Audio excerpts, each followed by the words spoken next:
Good morning or good afternoon all, and thank you for joining us for the Expro Q4 2025 earnings conference call. My name is Carly, and I'll be conference call coordinator today. If you'd like to raise a question during the call, you can do so by pressing star followed by one on your telephone keypad. To remove yourself from line of questioning, it's star followed by two. I'll now hand over to our host, Dave Wilson, Investor Relations. The floor is yours. Thank you, operator. Good morning, everyone, and welcome to Expro's fourth quarter call for the year ended 2025. I'm joined today by Mike Jardon, CEO, and Sergio Maiworm, CFO. Both Mike and Sergio will have some prepared remarks, after which we'll open the call for questions. As part of today's call, we have an accompanying presentation and supplemental financial information on our fourth quarter and full year results. Both of these are posted on the Expro website, expro.com, under the Investors section.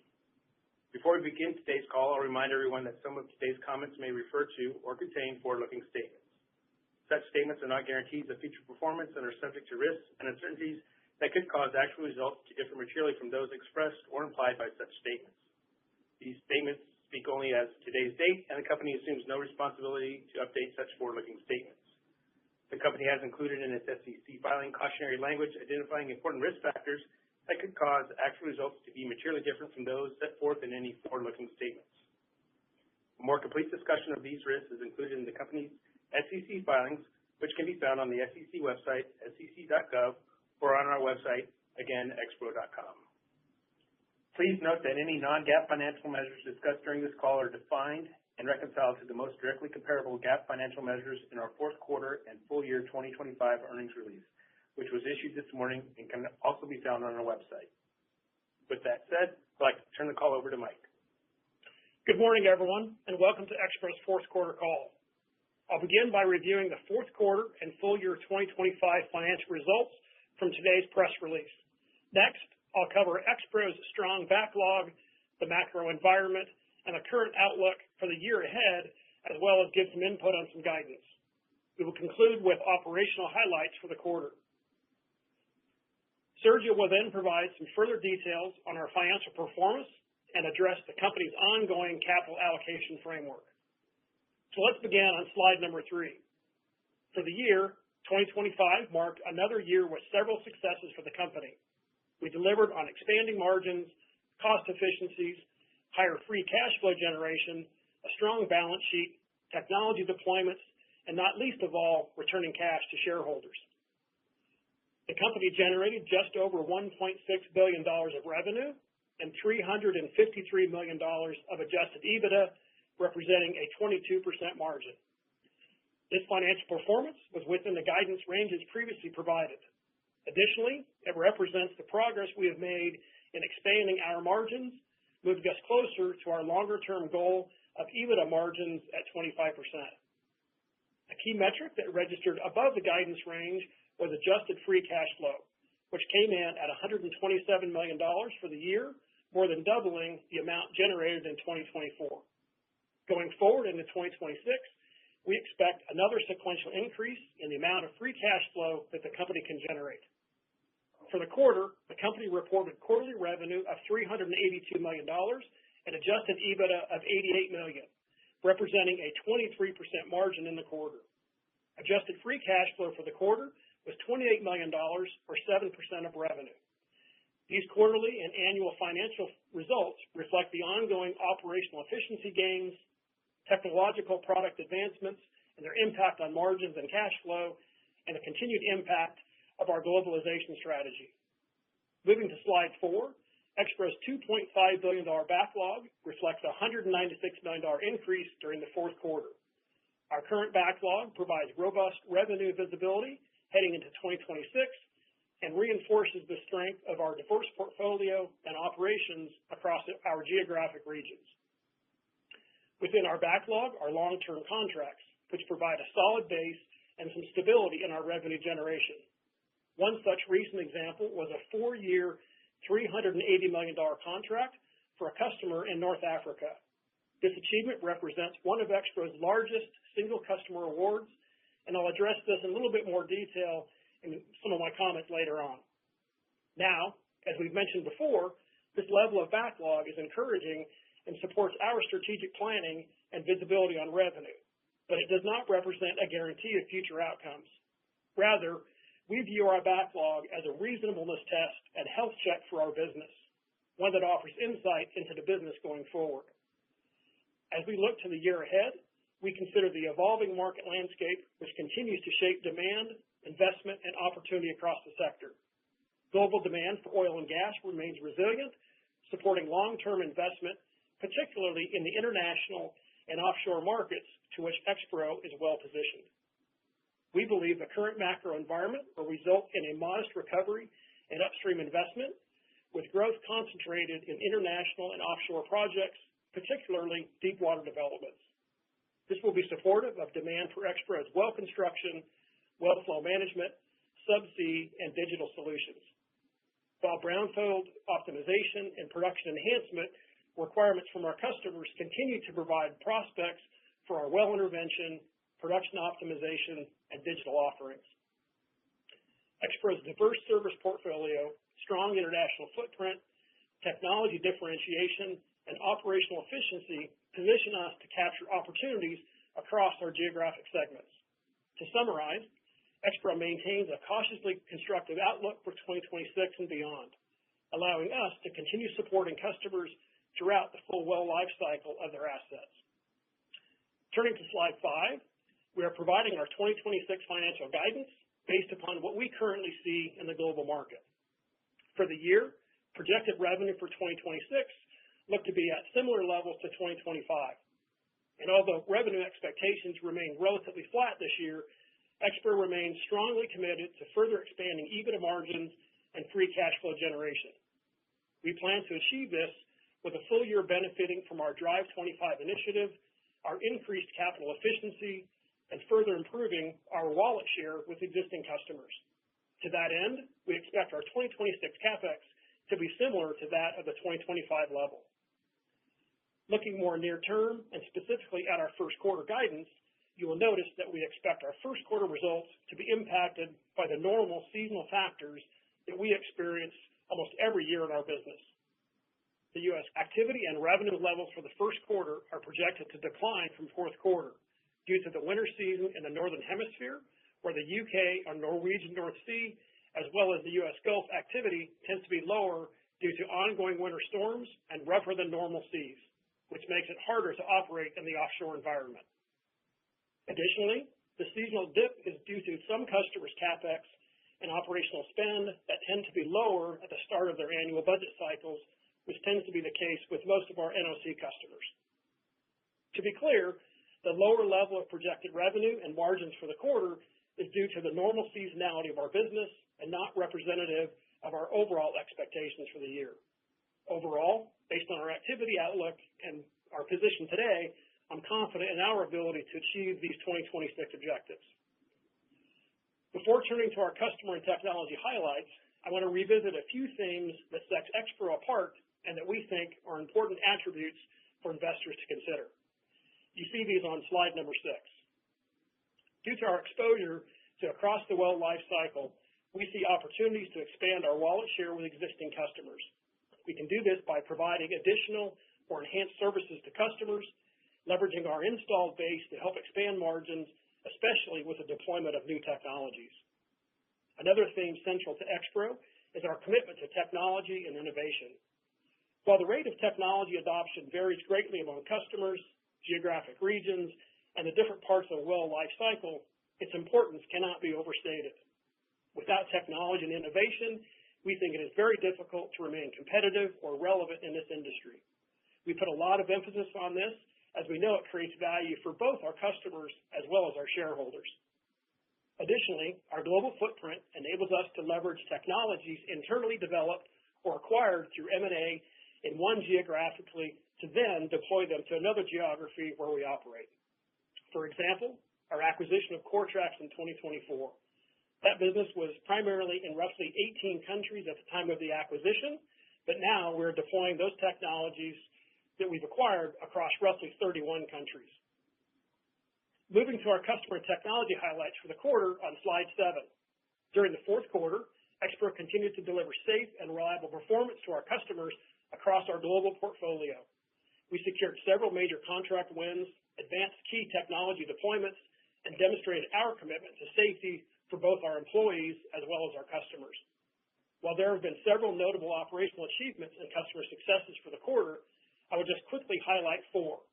This quarter, Expro secured one of the company's largest single customer awards, a 4-year, $380 million contract across multiple fields in North Africa for production optimization and well management services. Also during the quarter, the company successfully deployed its proprietary extended range drilling, or XRD, spider. It is the first and only 1,250-ton spider of its kind. This innovative technology supports drilling, tripping, and landing string operations, significantly reducing tool changeouts.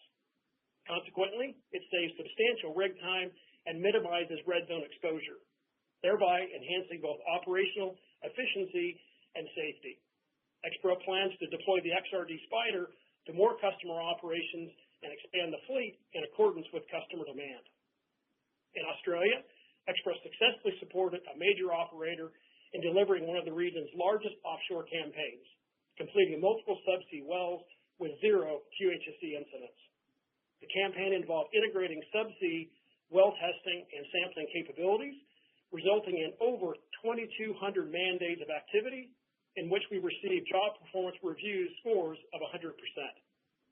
In Indonesia, our CATS ATX system enabled real-time wireless downhole data and remote valve control during drill stem testing.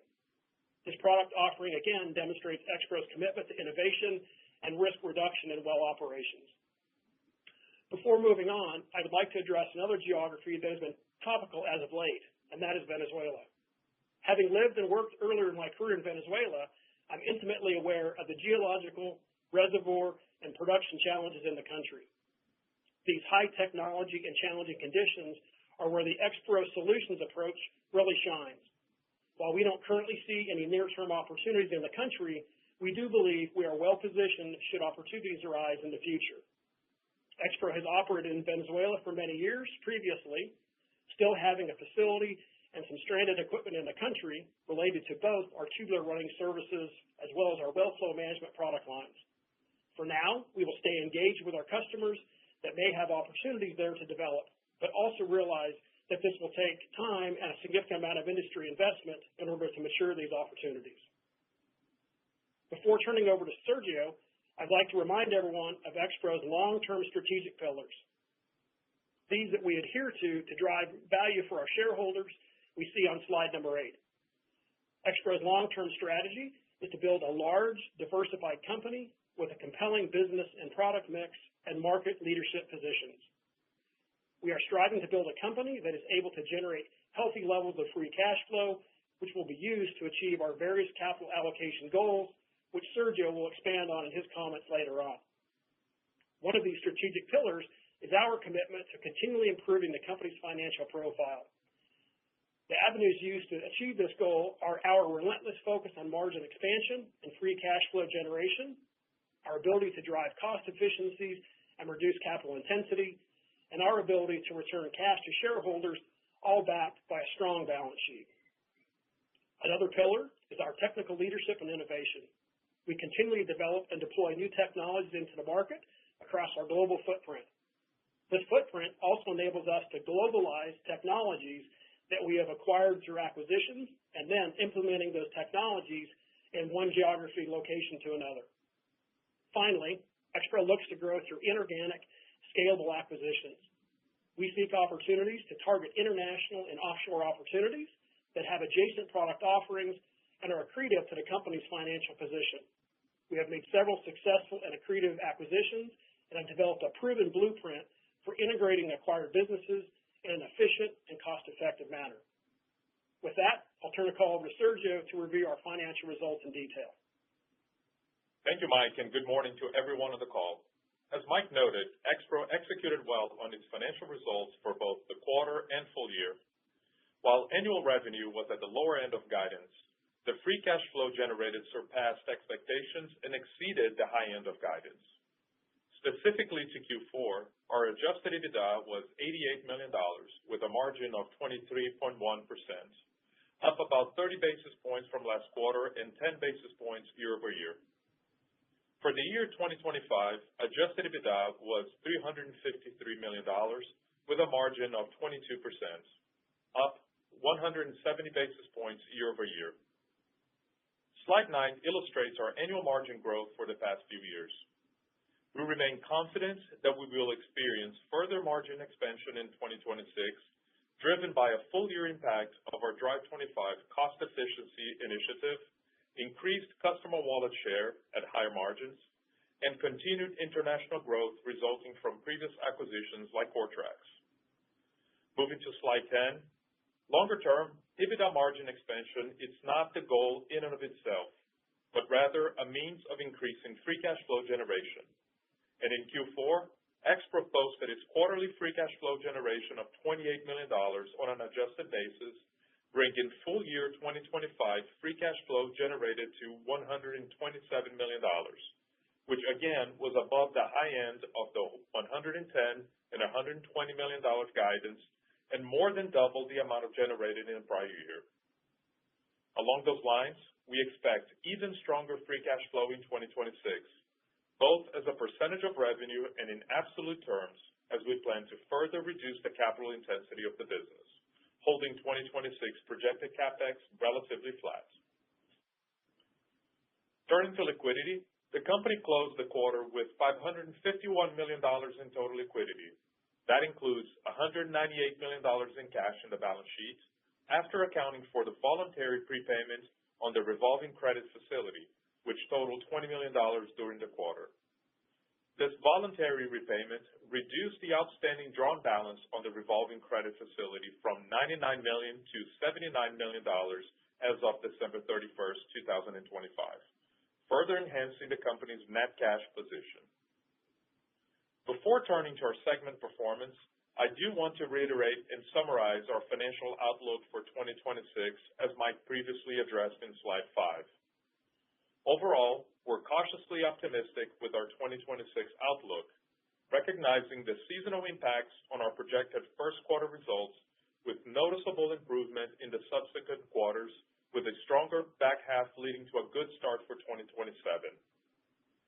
Any anxiety over the flattish revenue guidance should be viewed in conjunction with projected sequential increases in adjusted EBITDA, EBITDA margins, and free cash flow generation. The achievements will continue us on the path of one of the strategic pillars that Mike just mentioned, that of continued financial improvements, which we believe will ultimately translate into increased shareholder value. Now, I'd like to quickly address our segment performance this quarter before finally addressing our capital allocation framework. A reminder that details around our segment performances can also be found in the appendix of this presentation. Turning to regional results, for North and Latin America, or NLA, fourth quarter revenue was $130 million, or down $21 million quarter-over-quarter, reflecting lower subsea well access and well construction revenue in the U.S., where projects have shifted into 2026, offset by higher well intervention and integrity revenue in Argentina. Segment EBITDA margin at 24% was flat as compared to prior quarter. For Europe and Sub-Saharan Africa, or ESSA, fourth quarter revenue decreased $10 million to $116 million sequentially, primarily driven by lower subsea well access and well construction revenue in Angola and Central and West Africa, partially offset by higher well flow management revenues in Bulgaria. Segment EBITDA margin at 34% was up approximately to 120 basis points sequentially, reflecting a favorable product mix. The Middle East and North Africa, or MENA, delivered another solid quarter, sequentially higher as compared to Q3, with revenues at $93 million, driven by an increase in well flow management revenue in Algeria and Saudi Arabia. MENA segment EBITDA was 39% of revenues, an increase of 400 basis points from the prior quarter, reflecting the higher well flow management activity and more favorable activity mix. Finally, in Asia Pacific, or APAC, fourth quarter revenue was $43 million, a decrease of $6 million relative to the third quarter, primarily reflecting the lower well flow management activity in Indonesia and India, lower well construction revenue in Australia, and offset by higher subsea well access activity also in Australia. Asia Pacific segment EBITDA margin at 16% of revenues decreased approximately 400 basis points from the prior quarter, reflecting decreased activity and mix. Now, I'd like to briefly revisit Expro's capital allocation framework on slide 11. Expro's capital allocation framework is designed to maximize long-term value creation by maintaining a disciplined and balanced approach across four equally important capital deployment priorities. Our philosophy is that every dollar of capital must be deployed where it can generate the highest risk-adjusted returns, and as such, each of these four areas continuously competes for capital on an ongoing basis. As a consequence, it may appear that priorities shift, and they are, but only to those that we believe will generate the highest risk-adjusted return. One of our capital priorities is to continue to invest in our business to drive organic growth with superior return profiles. This includes funding projects and initiatives through CapEx deployments that enhance our core capabilities, improve efficiency, and support technology innovation across our service lines. Every organic investment is rigorously evaluated to ensure it meets our standards for superior returns throughout the business cycle. As a reminder, the vast majority of our capital expenditures are geared towards specific projects with known return profiles that meet our standards. I would reiterate, these are not speculative investments. Another area where we can deploy capital is inorganic growth opportunities. We pursue selective, highly accretive mergers and acquisitions that complement our existing capabilities and customer relationships. Our M&A strategy is focused on opportunities that offer clear industrial logic, scalable technologies and synergies, and the potential to expand our presence in attractive markets.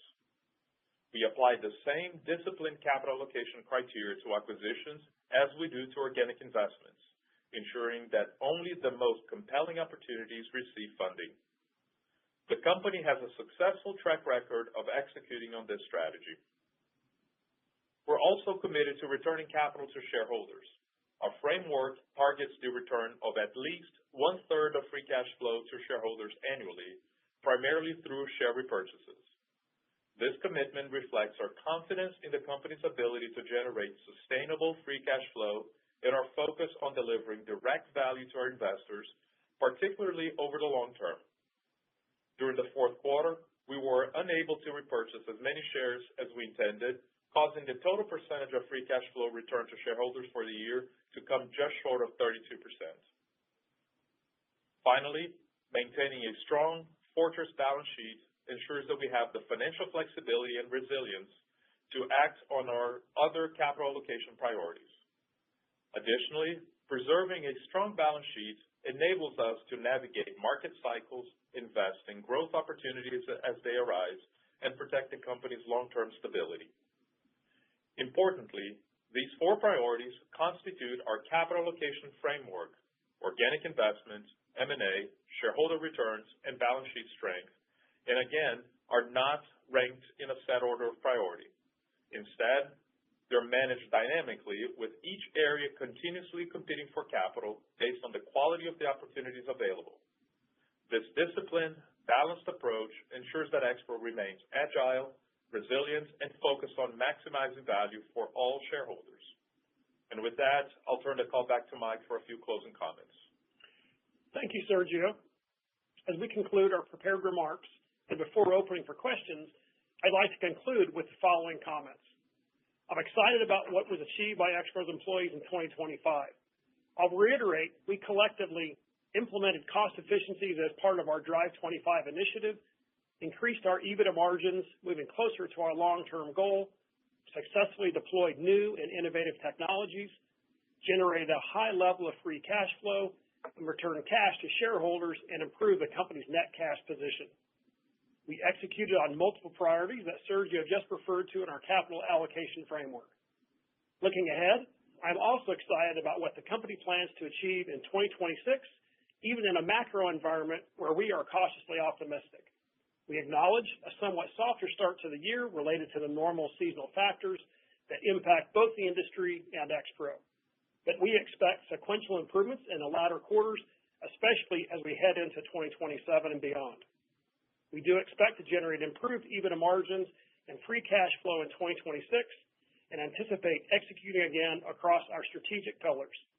I remain confident in Expro's resilience and ability to continue to deliver on operational and financial performance.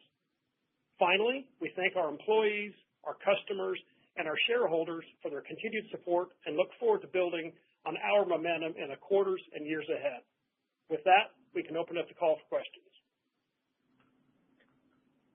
Thank you very much. We now have to open the lines for the Q&A. If you'd like to raise a question, please signal now by pressing star followed by 1 on your telephone keypad. If you'd like to remove yourself from the line of questioning, please signal by pressing star followed by 2. Our first question comes from Ati Modak from Goldman Sachs. Ati, your line is now open. Hey, good morning, guys. Mike, can you talk more about the increase in wallet share comment? It sounded like there's some inherent cross-selling opportunities. What exactly are those opportunities, and is this a little bit more geographical expansion? Any color you can provide around it? No, Ati, thanks for joining us and appreciate the question. This really is, especially in some of our well construction operations where we're providing TRS services and we're also providing cementation services. We're adding additional services in there. Some of our Cure technologies is a great example where we're already on the rig, we're already running TRS operations. We run our cementation operations, significantly reduces the waiting on cement cure time, and we use the same personnel that are out there running our TRS services. So when I say expanding the wallet, we're already on the rig, we're already providing services. We provide some incremental services or products to our customers that help drive efficiency for them, and we're utilizing the same what we call installed base, but really the same personnel on the ground. So it's something that we can do across geographies. We're doing similar things in well construction. We're also doing that across our well flow management product lines as well. That's very helpful. And then as you think about the EBITDA range you provided for 26, what are the puts and takes that you're focused on, whether it's activity-wise or idiosyncratic for you, as you think about the bottom and the high end of the range? Yeah, I mean, I guess how I would frame it out, Ati, is the market's going to do what the market's going to do this year. We're going to maintain our market share. We're going to expand our customer wallet. Exactly how many offshore floating assets are going to be operational, in Q3 and Q4, that can always ebb and flow. We're just really laser focused on making sure that even if we're in a flattish climate, we can still expand our margins. And that's really kind of what our guidance is framed up to give. It's not that we look at a massive step up in activity in the second half of the year. It's more around the visibility we see today, and that's why we've given the guidance range that we have in there. Got it. Appreciate that. Great. Thank you very much. Our next question comes from Eddie Kim from Barclays. Eddie, your line is now open. Hi, good morning. Just staying on the full year 2026 guidance, EBITDA of $365 million at the midpoint, which reflects a modest improvement year on year. Just wanted to better understand the market assumptions behind that guide.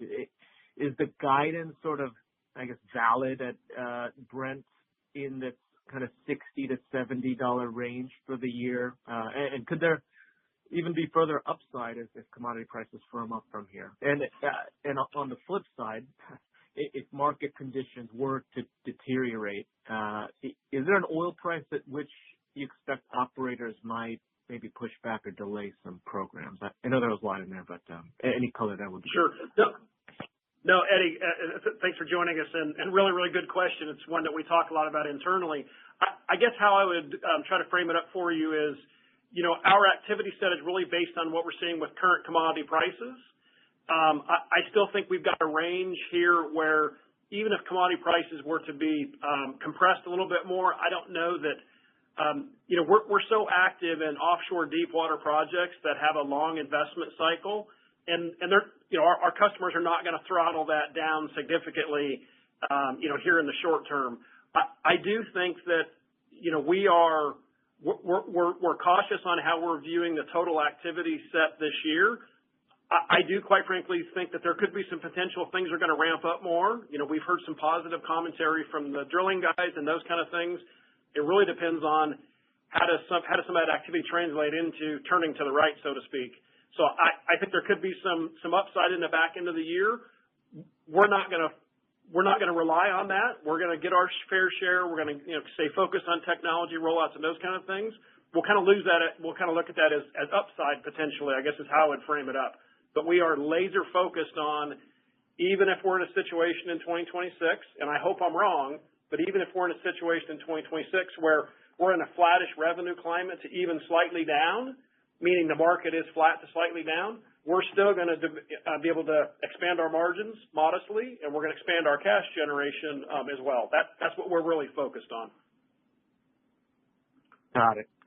That's very helpful color. Thank you. And just wanted to touch on the offshore activity inflection. As you mentioned, there's kind of growing maybe consensus or optimism about an activity inflection back half of this year into 2027.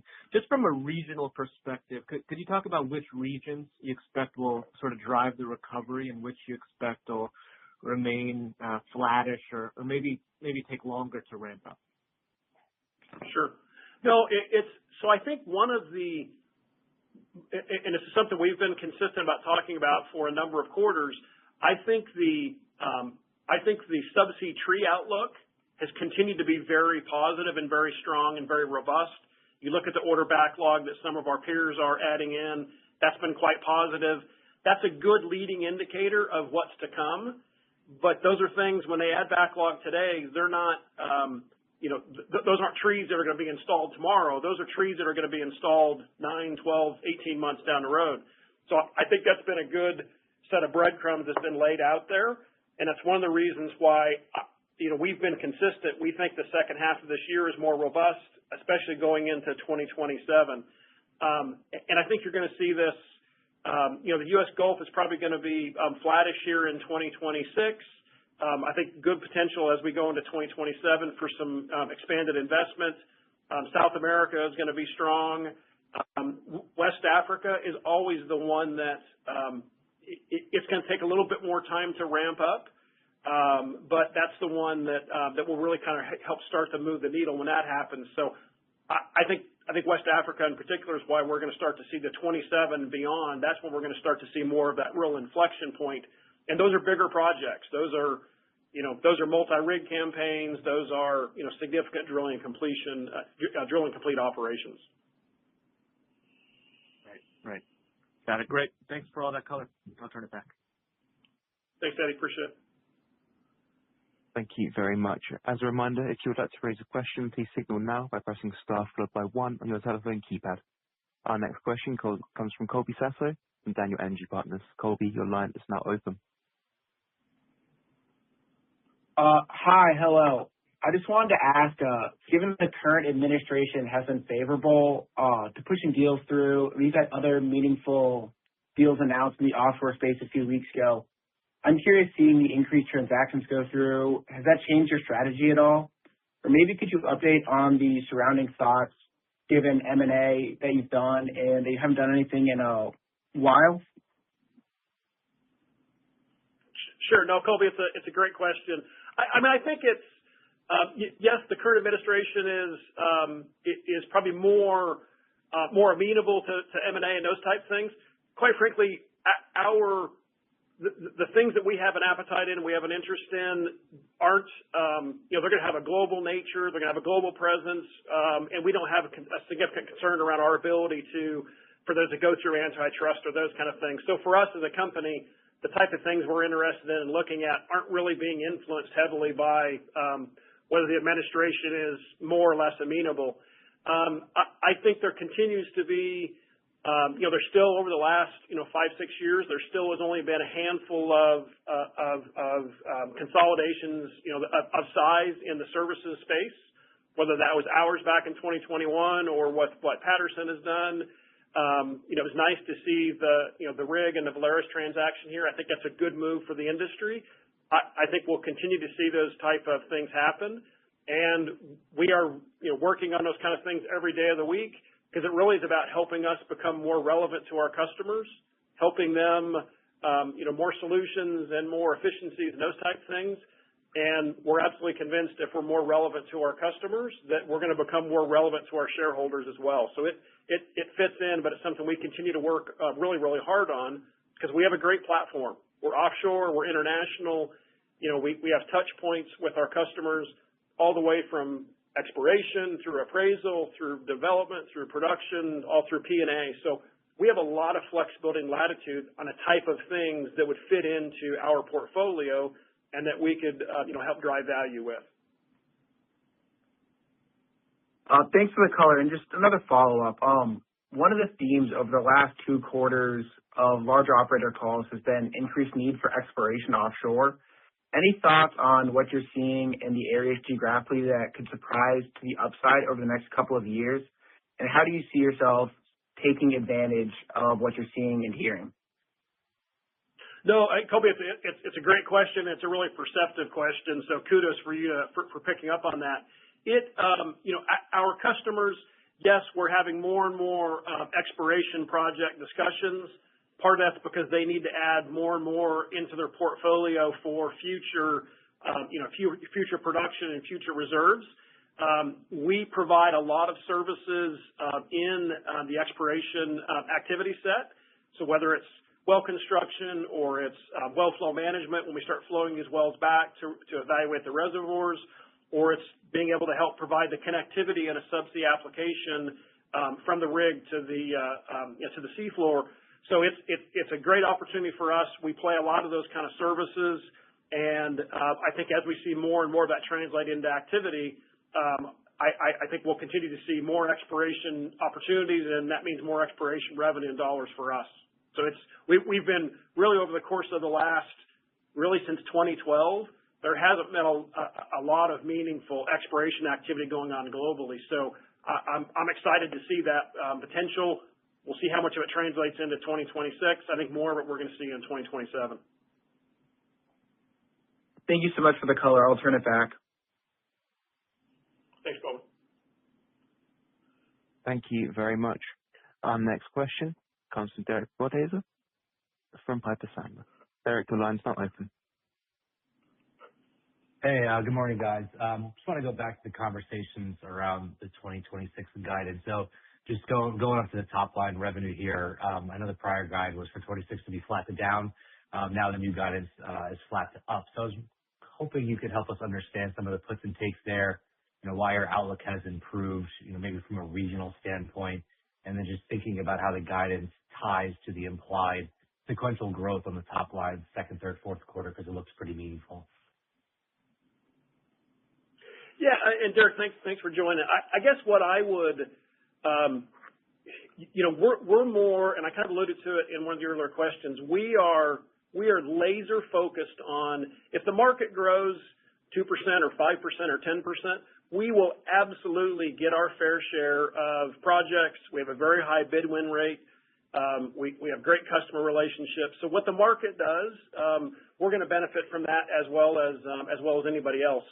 And I don't want to say we don't have any control over that, but the timing of somebody adding a rig in Angola or the timing of additional rigs and activity in the U.S. Gulf, we're not going to have an influence over that, but we're going to be able to provide those services. So it's not so much that our view has become more positive or more negative. What I have the organization focused on is execution, service delivery, HSE performance, continuing to win our fair share of activity, and fundamentally driving more efficient operations. We expanded margins in 2025, and we expanded cash flow generation significantly in 2025 because we were focused on the things we could control. And we're going to do that again in 2026. And even if the market is flat to slightly down, that's not to say I think it's going to be slightly down. My message is, even if the market's under a little bit more pressure, we will still expand our margins and expand our cash flow generation. So I realize that's a little bit of a subtle difference, but it's much more around I want my team and myself to focus on what we can control. And if the market grows, that's fantastic. We'll have some upside potential to what our forecast looks like going forward. Yeah, no, that makes sense, and appreciate the call. Maybe just to follow up there, could you maybe break down the geographies? Where do you see maybe the points of strength as we work, second, third, fourth quarter? maybe you can rank order them, just your geographic regions. Sure. So I do think that for us, Middle East, North Africa is going to be solid this year. We're going to have some projects that will deliver in the fourth quarter that we're already actively engaged in. So I think that's going to give us some. That's part of the reason why we see and anticipate a solid Q4. South America, we've got some similar just projects and activity that's going to happen there as well. I suspect that when we do a look back on 2026, I would be very surprised if there's not some surprise to the upside in the U.S. Gulf. I think for operators, access to those reservoirs, the carbon advantage nature of it, the ability to get access to rigs that are working for one operator today and they come to another operator tomorrow. So I think that's going to be another one that could be strong potential. I would probably put Asia Pacific is continuing to be, just because of the cycle time and some of where they're at in the sequence of activity in places like Australia. I think that's going to be more of a 2027 phenomenon. I kind of view Asia Pacific in that same kind of context. It's going to be a little bit more. It's going to be a little bit more of a laggard than the others. And then West Africa is one in which I think by the time we're talking in 2027, it's going to be quite robust. And it's really, for me, it's the transition of, does that start to happen in the third quarter of 2026 or the middle of the fourth quarter or the end of the fourth quarter? I think that's just a little bit more of a timing for when they take delivery of rigs and when they really kind of start solid drilling and completions activity. Got it. Very helpful. I'll turn it back. Thanks, Derek. Appreciate you participating. Thank you very much. As a reminder, if you would like to raise a question, please signal now by pressing star followed by 1 on your telephone keypad. Our next question comes from Josh Jayne from Daniel Energy Partners. Josh, your line is now open. Thanks. Good morning. Apologize if you covered this earlier. I just wanted to hit on pricing quickly. So we've been in this period, I guess, over the last 24 months where we saw a pretty sharp acceleration in rig rates, and then things have come off, but I would say stabilized over the last 6 months. How does potentially a tightening rig rate environment frame your pricing conversations and allow customers to see some more value in a lot of the things that you offer? Maybe you could just elaborate on that a little bit. Sure. No, Josh, thanks and appreciate that. I guess how I would frame it up is I think it's been I think the pricing climate we have had, although we don't have a lot of ability to raise prices right now. I think there's not been downward pressure on pricing. And I think a lot of it has been the rig guys and the rig rates and those kind of things, they really kind of set the tone, so to speak. They kind of set expectations for customers. And so the fact that those guys have been extremely disciplined, they've demonstrated willingness, they're going to stack rigs or they're going to retire rigs or those kind of things before they're going to move rates down materially. I think that's been helpful and constructive. Our prices aren't indexed or directly correlated to the rigs, but I think it kind of sets an expectation or a tone within the space and within the sector. So I think as we're seeing consolidation with those guys or we're seeing more demand for those rigs, hopefully we go back to a climate in which there's actually some discussions around rising rig rates, and I think that kind of conversely starts to set some of the opportunities there as well. I think the other flip side for us is really around as we expand and roll out new technology. Our new technology, especially the ones that allow us to expand our wallet share, those typically come at more of a premium because we're generally out there servicing it with the same crews we have who are already running services.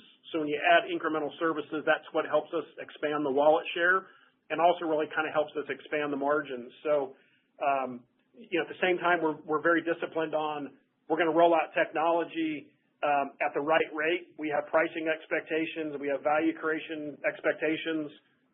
When you run Cure technologies in an offshore application, you save almost 24 hours of rig time not waiting on cement.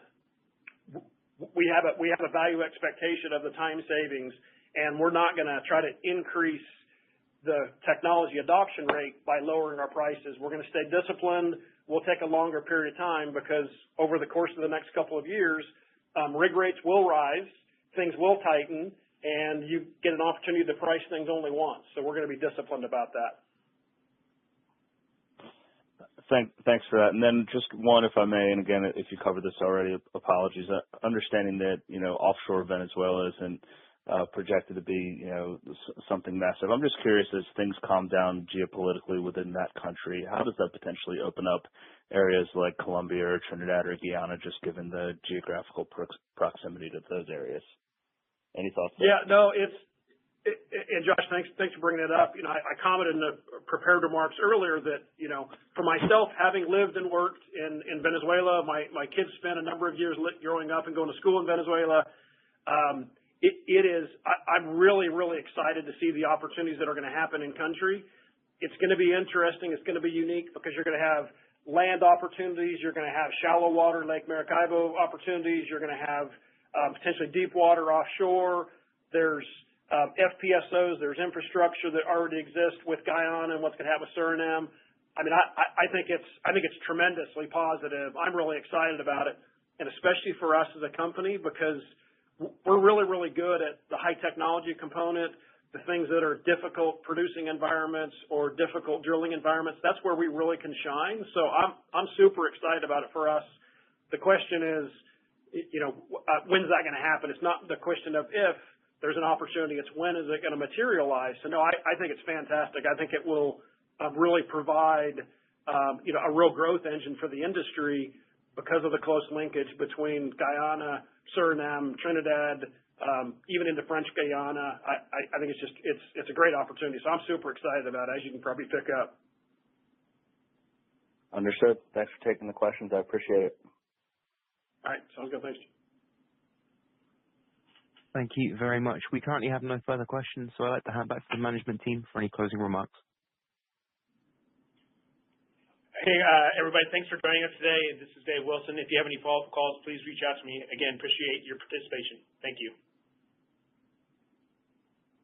As we conclude today's call, we'd like to thank everyone for joining. You might disconnect your lines.